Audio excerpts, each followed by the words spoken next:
Bismillahirrahmanirrahim. Alhamdulillah Rabbil Alameen. Hasbanallahu wa ni'mal wakeel. The Lord is my light and my salvation. Whom shall I fear? And yea, though I walk through the valley of the shadow of death, I will fear no evil. For you art with me. Thy rod and thy staff, they comfort me. Thou preparest the table before me in the presence of my enemies. You anoint my head with oil. My cup overflows. And surely goodness and mercy shall follow me all the days of my life. And I will dwell in the house of the Lord forever and ever. Amen. Assalamu alaikum. Juma Mubarak to all our Muslim brothers and sisters. Welcome to Johnnies Bite. Shraj and the Ghana Statistical Service released their reports, corruption all over the place. 5 billion paid in corruption, more than 17 million times. The people have started denying. Some said some people should have made the list. They're asking why the press is not part, why fire service is not part. They're asking why, other institutions are not part. What freaked me yesterday was that I saw the BNI or NIB. I mean, if you and I had an issue and, we were being investigated, the police and the NIB will investigate us. Now, they are part of the top 10 of corrupt institutions in the country. Question is, are we safe? Who watches the watchman? Because if the watchman himself has been captured in that, that corner, then it raises a critical issue. It raises a very, very, very big issue that we need to, as a country, come to the middle and start fixing. But that's an introduction. This morning, I want to take you to Tamale. And you see, we are being asked to be citizens and not spectators. We are being asked to contribute our quota to support the country to fix it. Because when the Fix the Country movement started, or when Fix the Country movement started, we were told to fix ourselves. And people were asking, okay, you're asking the government to do this, you're asking the government to do this, you're asking the state to do this. What are you doing to support the state? I'll show you an example.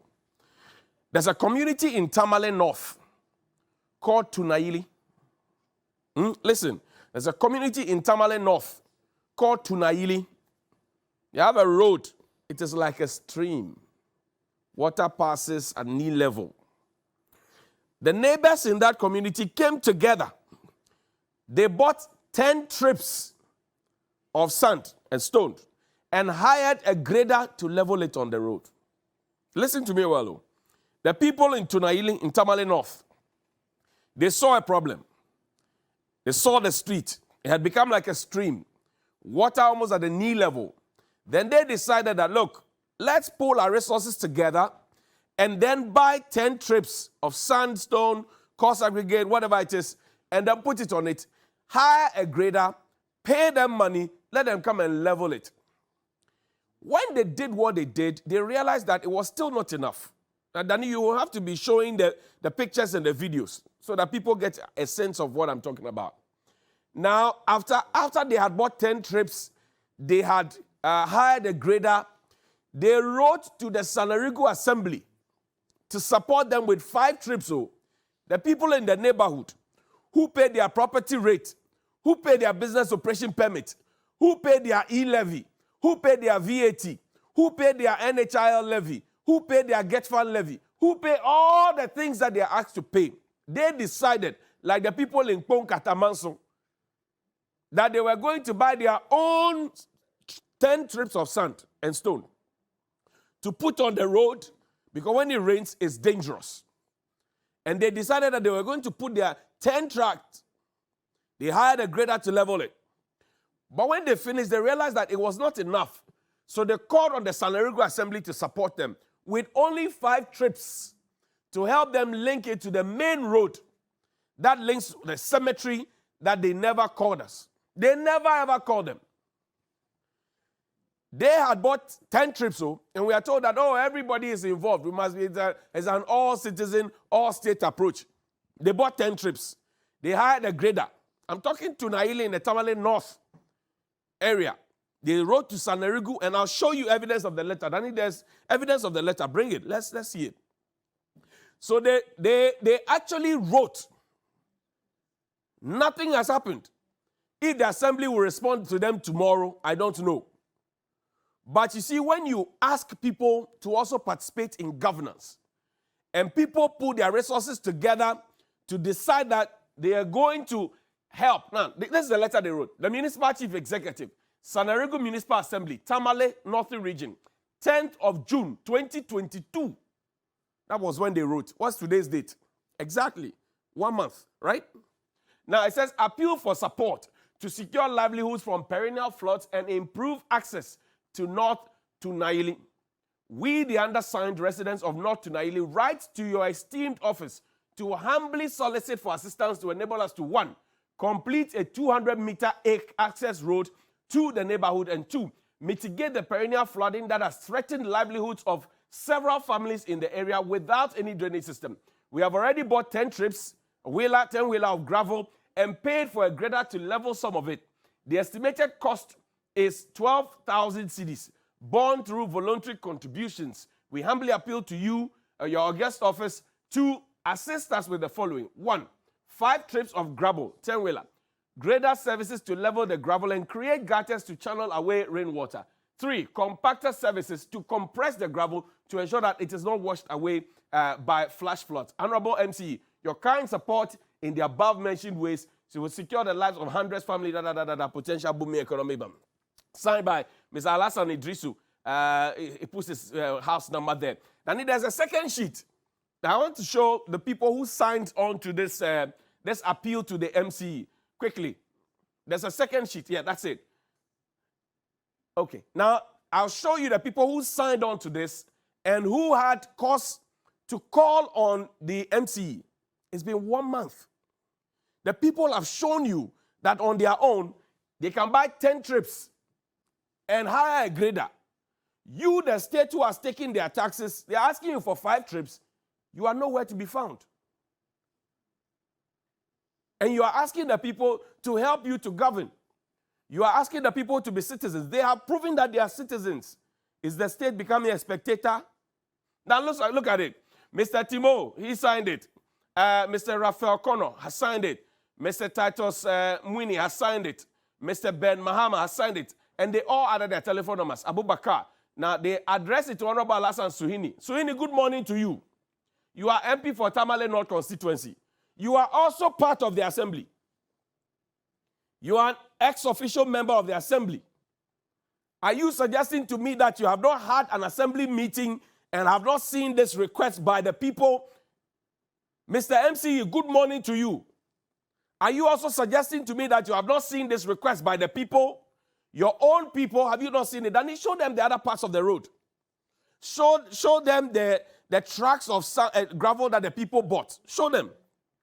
I want people to know that when you ask the people to support you, it's not as if Ghanaians don't like supporting their governments. Communities have supported their governments, but when it comes to the government supporting their communities, it's a problem. Show us the pictures. We've seen too much of this.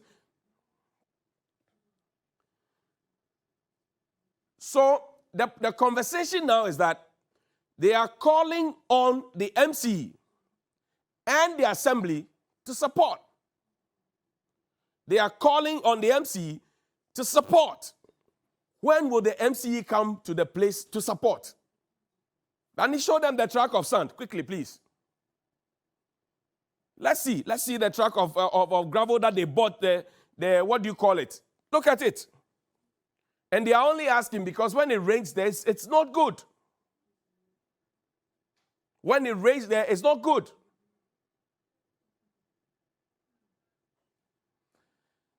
So, it's in the Tamale North constituency and the Sanarigu Assembly. They themselves stated it in their letter. The Tamale North constituency and the Sanarigu Assembly. It's there. It's in their letter. Now, let's go to the Ashanti region. So, good morning to you, MCE. Good morning to you, Alassane Suhini. Good morning to you, all the chiefs and elders in the place. Your people are calling on you. Then they take me to Kumasi Sofoline, same road. Sometime last year, you would notice that the rains came and then it affected the Sofoline interchange there. There are reflection tapes and barricades that were put in the middle of the road to ward off people, to show that there's danger ahead. This is what you see last year. As we speak today,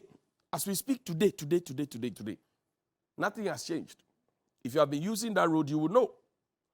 The motorists were being warned by these things. Up until date, nothing has happened. Nothing has been done.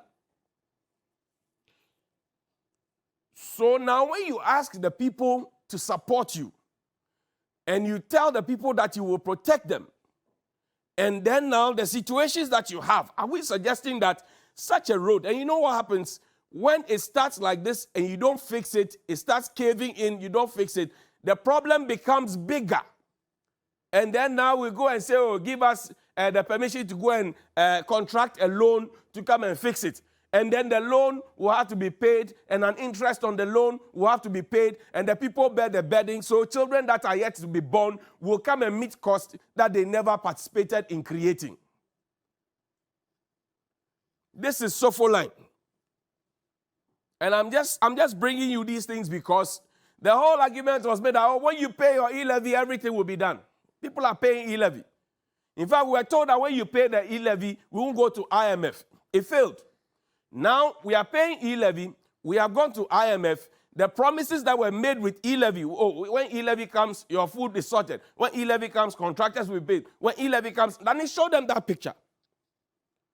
Sofoline. Sofoline.